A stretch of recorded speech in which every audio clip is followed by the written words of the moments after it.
Welcome back, my SMB family. How's everybody doing today?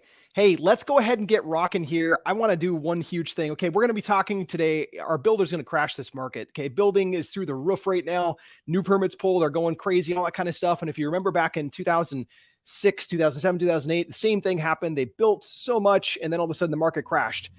But was it them?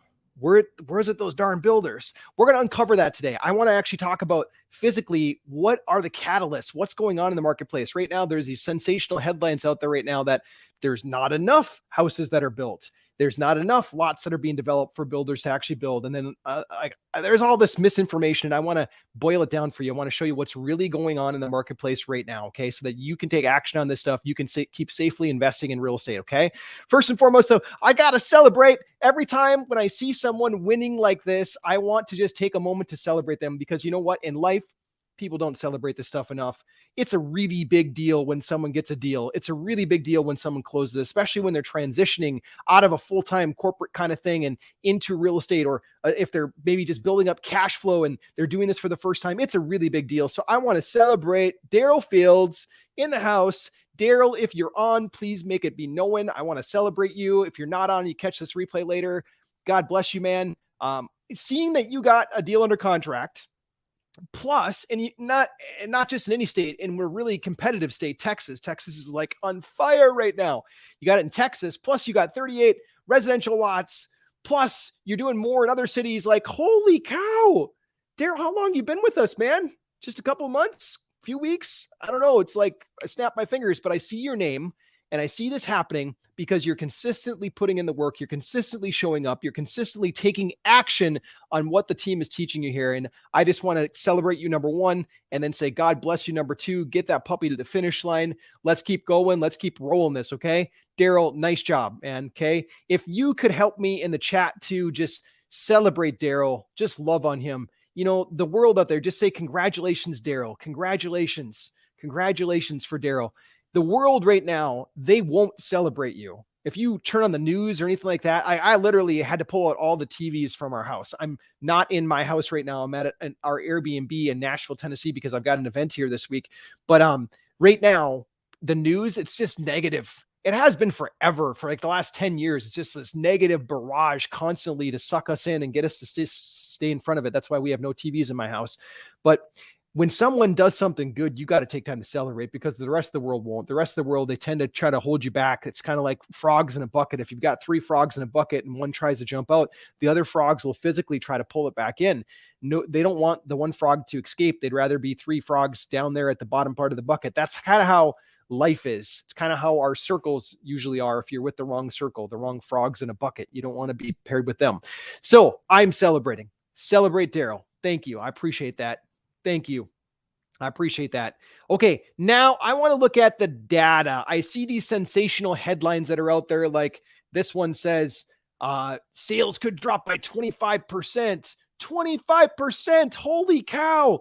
Like I see the doom and gloom written on the wall in some of these articles, or US home sales are tumbling right now because interest rates are going up. And then I see other ones that they're talking about it's because builders, you're the ones to blame.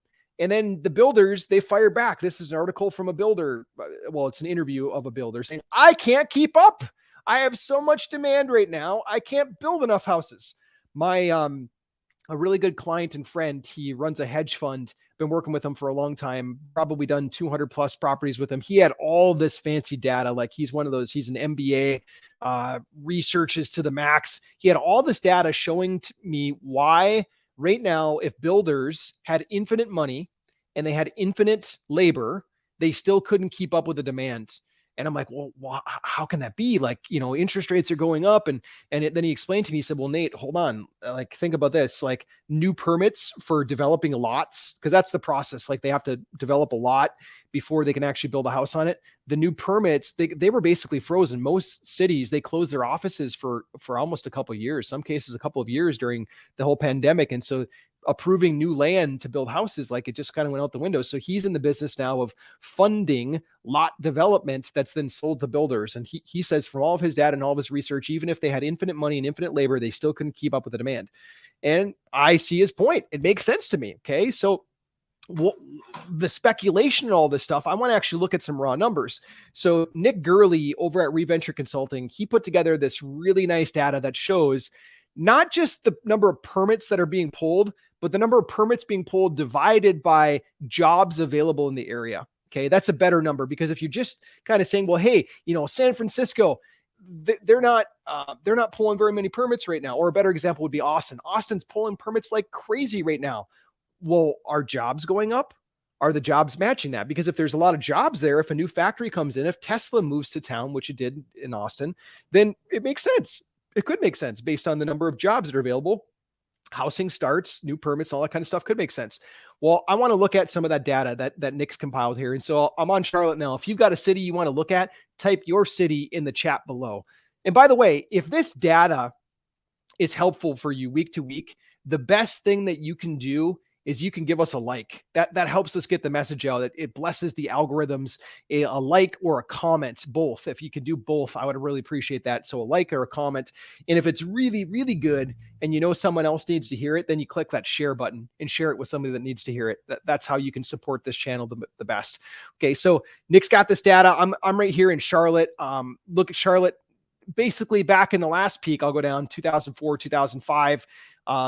They were building a lot compared to the number of jobs that were available. Okay, then it crashed, and now you can see, well, this changed to Boston on us all of a sudden. Let me go back to Charlotte, North Carolina, not South Carolina.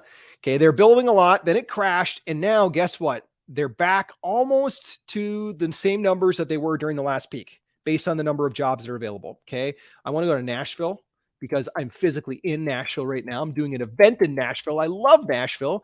Great place. This is our Airbnb here. Okay. Nashville, during the previous peak, they hit around a 2.2%. Okay. Total number of permits for new construction pulled versus the number of jobs divided by the number of jobs that were available. 2.2%. Look where they're at right now. 3%.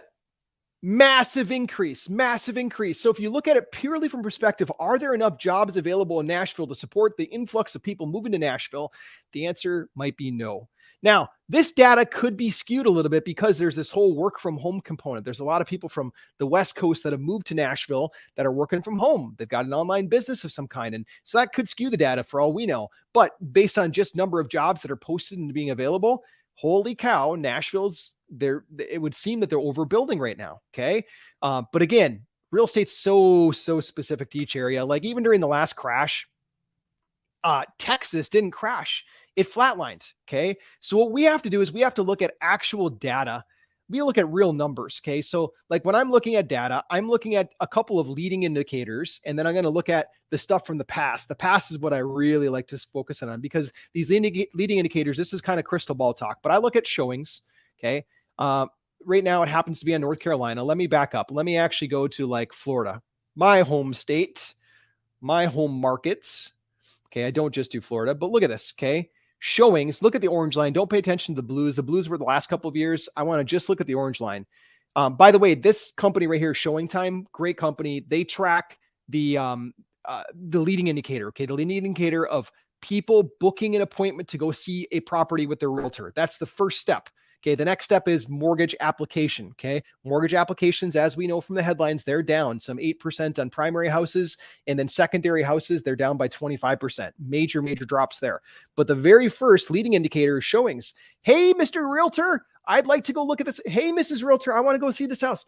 That's what they're tracking right here. Okay, they had a big dip in the month of March. Depending on when you're watching this, you might have seen it or felt it. Okay. And I felt it. I have a property. My wife and I listed a property a month or so ago. We had showings right away in the beginning. Then all of a sudden it dropped off. And then in the last few days, literally the last few days, we've had showing requests again. So we feel this is real time. This is not like some this is not like some old irrelevant data point. This is real. If there's less people looking at houses, there will be less sales. That's kind of what the data point's crystal ball talk, but that's what the data point shows us. Okay. Then the next one is mortgage applications. I'm not going to go through those right now because you can Google search that stuff. You'll see it all over the place, but mortgage applications are down right now. Okay. That would indicate to us then that the market's slowing down. And then some of these sensational headlines that are out there about the market coming down by 25% and all that kind of stuff. the doom and gloom starts to set in. But I want to show you what usually really happens. Okay. Yes, there's permits being pulled like crazy and there's new construction going up like crazy right now. Yes, the interest rates are on the rise. This is the 30-year fixed mortgage rate over the last, well, I don't know, 20, 30 years that we've got displayed here. I want to show you specifically what happened to house prices when interest rates went up. Okay. Well, here's what happened. 2005, in 2004, we peaked out at 6.32%. Then they backed off. The Fed backed off a little bit, and then they took it up to almost 7%, 6.72% in 2006. Well, what happened in 2004? Here's the home prices compared. Okay. Did home prices, let me know in the chat. You can see the graph right here. Okay. See what the graph's doing right here. In 2004, when they raised interest rates like they did home prices come down? Did home prices come down? Did home prices come down? Let me know in the chat. Yes or no. Or just type which way they went. What did home prices do? After they raised the interest rates in 2004, what did home prices do? Okay. The Fed is in a quagmire right now. They've been printing money massively. 40% of, I've read the stat, 40% of all dollars being circulated right now are printed in the last couple of years. They've been adding money to the market for the last 12 years, and now they had to stop, and now they're starting to sell off assets. Now they're raising interest. They're in a quagmire. If they don't do something, inflation will run out of control. If they do something, they could, whenever the government pulls levers like this, like it can have a massive effect. But I'm showing you history. In 2004, when they raised interest rates, prices did not come down. In fact, prices went up. They kept going up all the way until June 2006, maybe even July 2006. Okay. Again, real estate's geographic specific. Some markets didn't do this, but this is nationwide. Okay. And meanwhile, like they were pulling on that interest rate lever the whole, like this 2.5 year mark, all the way until August 2006. They were pulling that lever. Then they had to back off. Then they pulled the lever again. And then guess what? 2007. What happened in 2007? That's right here. When the Fed saw that the market was coming down, then they backed off. They started dropping interest rates. But unfortunately, it was too late. They had pulled the lever so hard one way, that it caught, like, and it was over a 2.5 year window, 3 year window. And then all of a sudden the market started coming down. Like, here's what really happened. Okay. Behind the scenes, what's really happening is this: the market had to respond. Lenders and banks didn't want to just stop lending money to people. That's their livelihood. It's their commissions. It's their employees. It's everything. So they started getting creative on loans. They started pushing the subprime market. They started pushing these crazy adjustable rate mortgages. They started pushing people into loans that probably shouldn't have, because here's the thing. There's still a debt to income ratio limit. Like, generally speaking, if you're going to pay out, if you make $10,000 per month and more than $3,500 of it, 35% of it is going to go towards your mortgage payment, the lender usually can't do the loan, generally speaking. So what did lenders do? They got creative. They made the 40-year mortgage. My bet is, mark my words, within 4 months, there will be a 40-year mortgage on the market. They also got creative with who could borrow. I bet you we're going to see more creative borrowing going on. Okay. Actually, I already know that there is some. They call it non-QM, non-qualifying mortgage. Okay. Last time they called it subprime. Lenders are going to get a little crazy here. They're going to get a little in the gray area. If you catch my drift, they're going to get in the gray area to make sure they can keep lending money on the street. They're going to. Okay. And there's still this pent up demand that people are buying and all that kind of stuff. Yes, we've got a temporary slowdown right now. Now, the one thing that could trump all this, it's not going to be home builders building. Yes, they're building like crazy. And yes, it's going to have a ripple effect on the market with inventory, but it's not going to be the thing that pulls it all. The one thing that could pull this all much faster is if the Fed really drives interest rates. What they did during the last cycle, it took them like 2.5 years. If they compress that and they do that in 9 months, like jump interest rates to 7 or 8%, yeah, we could see it could go from a small slowdown to a collision. That's what could happen. I don't know if they will do that, but they could. Okay. They could. So what do you do as a real estate investor in all of this? Do you worry? Do you panic? Do you stop? Do you freeze up? I'll tell you what my team's doing right now. We're buying cash flow properties. I don't care what the interest rate is, as long as it positively cash flows.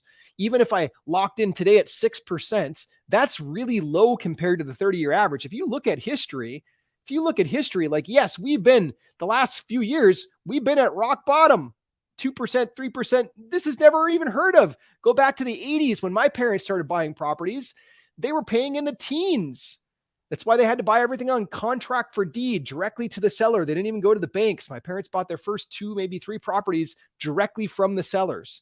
They didn't bother going to the bank and getting a mortgage because mortgage rates were too high. Look at this. They hit nearly 20%, 18% on a 30-year fixed mortgage.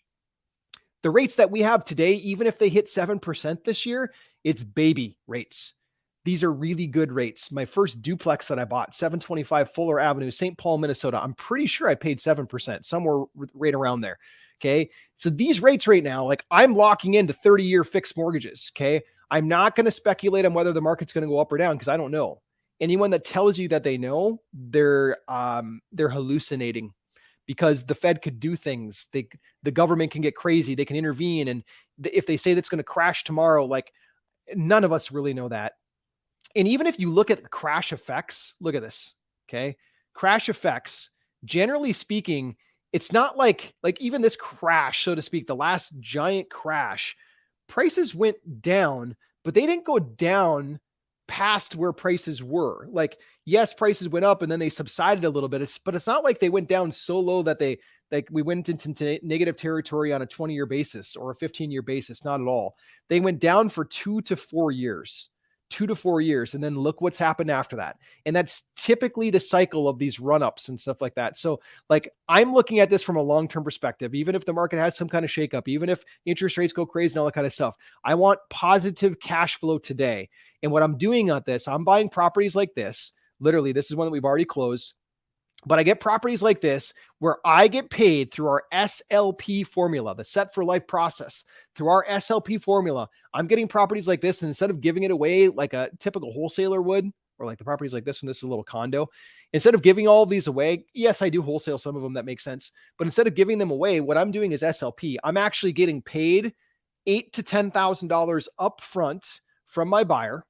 They're not, I shouldn't call them a buyer. I'll call them an investor partner. They're accredited investors who invest in the project with me. They partner with me.